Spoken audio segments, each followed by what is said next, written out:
Hindi lang mangga ang hudyat na summer is waving. Kasabay din ito ang pagkaway-kaway ng mga bangkang ito. Sa pagitan ng Guimaras at Iloilo, iba't ibang kulay at disenyo ng mga layag na para bang may beauty contest na sasalihan. Pero hindi lang pagandahan ng labanan, kundi pabilisan.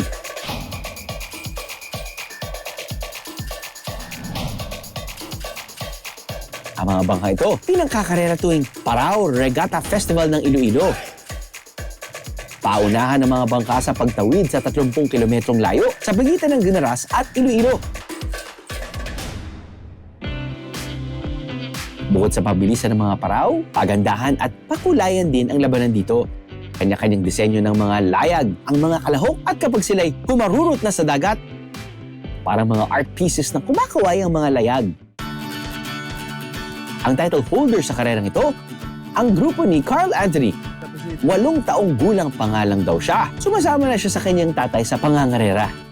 Ako na lang kasama yung magkarera para magaan sa paraw. Kung magaan ka, siyempre ang hangin na kumampas sa'yo, medyo madali ang pag-ahon sa layag. Mabilis ka. Pati pag-aaral ko na-stop na. Ang panalo namin kulang pa sa pagod naman paghahanda. Importante, manalo ka. Para pakita mong galing mo paggawa ng bangka o pag maniyo ng paraw. Ipinakita sa atin ni Carl Anthony ang kanilang panlaban na bangka. Para mapatakbo ang paraw, kadalasan nasa 6 hanggang 8 katao ang nagtutulungan.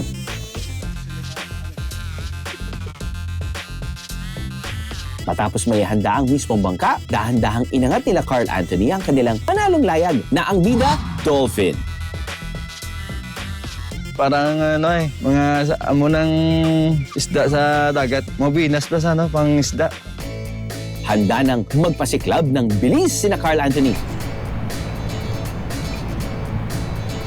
Astig sa bilis, kaya naman pala champion eh.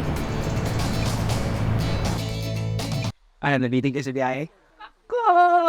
All you gotta do is just subscribe to the YouTube channel of GMA Public Affairs and you can just watch all the Behind the Drew episodes all day, forever in your life. Let's go! Yeehaw!